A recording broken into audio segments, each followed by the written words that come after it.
Ndoma ekene munu. Ya dere no manafo na nkwo na eke na ori. Ụfọdụ n'ime anyị na-aga ajụ Google the origin of Igbos. Mana Google enwe ike inye ha ezigbo asịsa, which is answer. So mgbe m hụrụ video ya na this nwaada Nelly Josh mere, nsị ka m weta ya na this platform. So biko, try to watch to the end. And when you want an answer, if you have an answer, you have question, leave us a comment. Okay? Dalu no.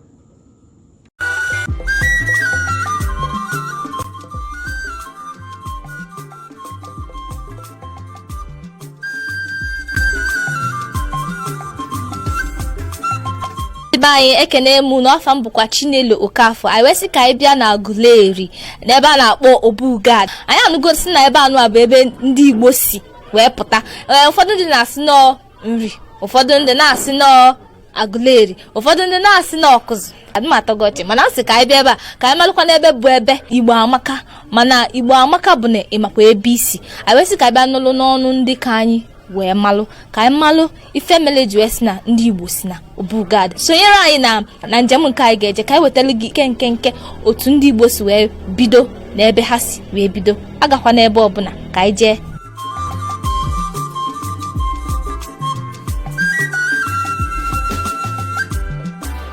Nnọni unu bụ ndị ABS, anyị so unu nnọọ.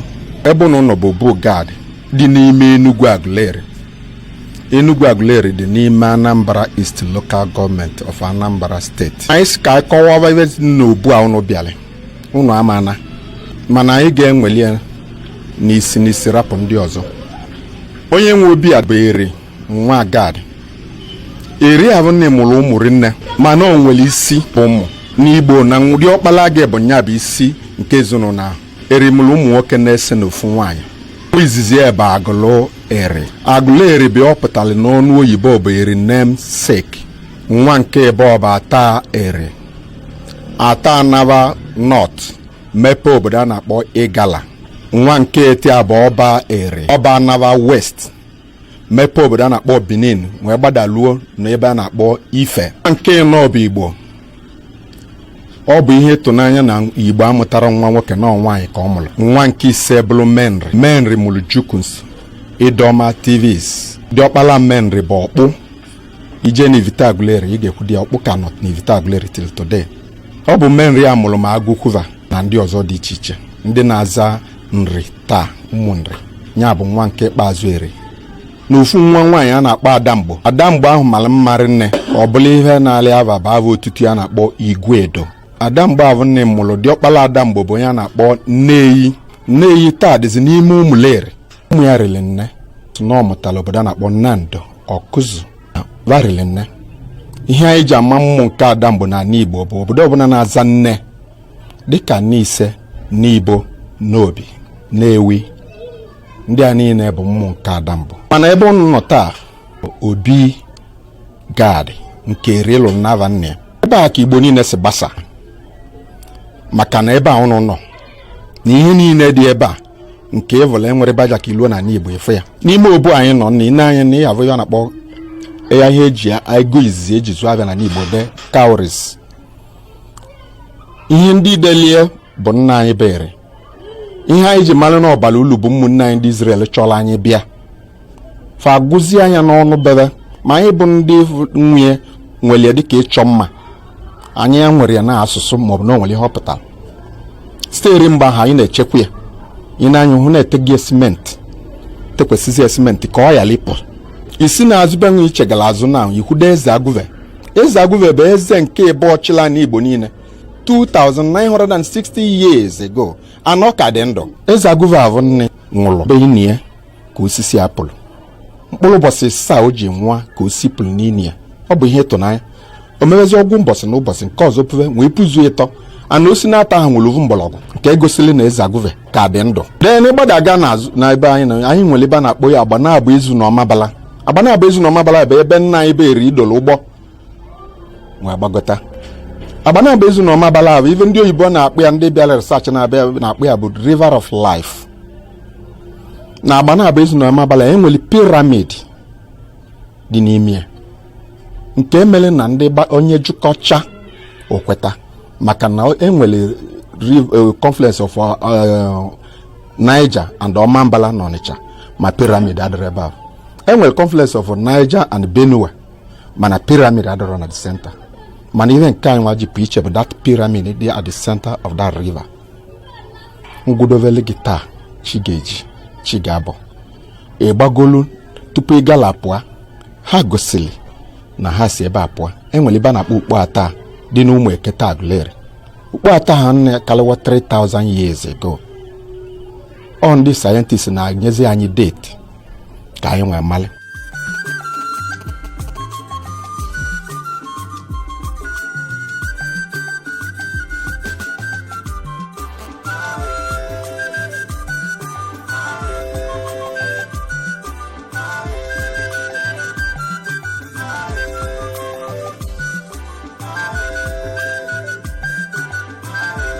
Eri mụtala agụlọ eri ololo nne obi ahụ bụ nne ya, ava nne ya bụ Gad.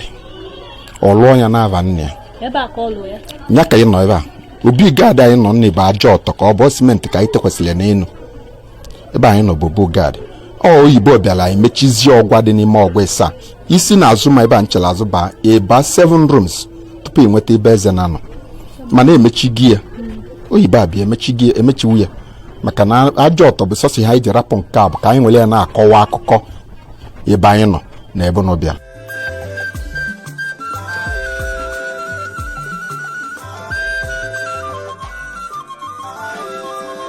Ihe mile emi dị ebe a rịrị nne mana o nwụrụ nke anyị na-asọ mmadụ.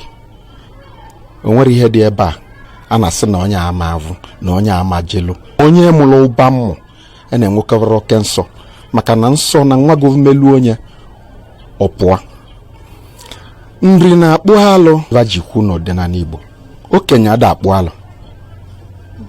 Onye na-akpụ alụ bụ ukwu mgbala ọtọ. Onye na-ekere mmalị nsọ na onye na-akpụ alụ bụ onye na-amarịba na-akpụ alụ na-akpụ ya.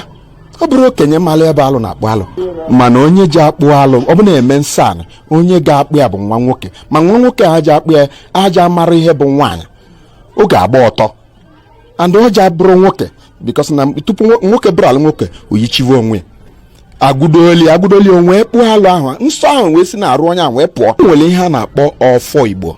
Ọfọ Igbo abụrụ mbeche n'osisi nke ha na-ebunyele ka ibera bụ na-ebunyele onye bi bunye ofu okwu na gbam. Ọ bụ asị ọfọ Igbo bụ mbeche n'okwute nke ọ bụ n'ime igwe ka o si pụta anụ n'ime mmadụ ka ọ na-adị. Ị na-agharị azụ n'akwụkwọ nsọ nke Baịbụl evu na mmụ nke Jacob na 12 sons of Jacob na-ekenyere okike anụ onye ọbụla na-avịa dị na mbechene nke Gad dị n'ebe ya nọ taa ya ka anyị na-akpọ ọfọ Igbo. Obodo ọbụla na-echigbu eze mma dịka nri na-echi a ha gara bịa ebe a. Onye nri ga-abịa ebe a nọ mkpụrụ ụbọchị ile na ebo mbọsị oge eme mkpụrụ ụbọchị ile na ebo na-eke enwe luli eje na-agba na-agba izu na ọmabala eje emiteli ududu eze and emite ududu eze a nye n'aka ọbụna ọbụla eze eduli ya nava ezili mmadụ eduje mmadụ n'obu a onye ahụ ga-edu na-eso n'obu a jeje na-agụkwu nri na 4 days ihe ọ ga-agụdolo eze ahụ ịchịrị ọfụ bụ do's and don'ts. O mee 4 days ebunye ibu ọnata ọbụna ha enweghị eze na beva mbeche n'osisi ha na-akpọ ọfọ abụrụ ọfọ Igbo. Ọfọ Igbo bụ meteoric rock. Ọ dị ebe a anyị kwadoro maka ya. Na-emeli 7 days drive fasting 7 days. Ihe eme fasting 7 good days. Ihe testoro anything ife ọfọ Igbo anọsofu mmadụ nwe jie ana onye jie bụ onye nọ n'obi ya nya ka aja akpụ ya eze Chukwuemeka Eri eze dị Igbo eze ọra nke ọgwụ niile n'ịnọ and eze aka ji ọfọ Igbo.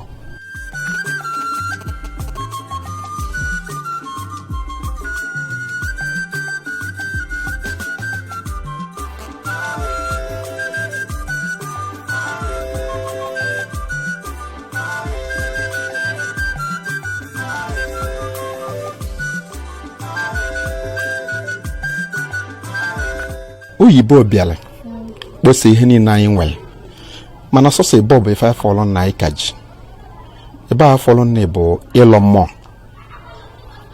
Aguleri na-ebu ụzọ alọ mmụọ na ala Igbo niile anyị nwere na ji ịkwụnye ihe na ala na ometa mgbe ahụ iji gwupụta ya ikene Chineke so eze aka jọva Igbo na alọ mmụọ n'ọnwa Ọgọst ananụ na-ebukọta Igbo niile ya bịa na eze alọgọ mmụọ and ọlọchazie mmụọ ndị ọzọ alọgọ mmụọ ọzọ nne bụ na-enwere emume na-eme ebe a na-akpọ Eri Festival.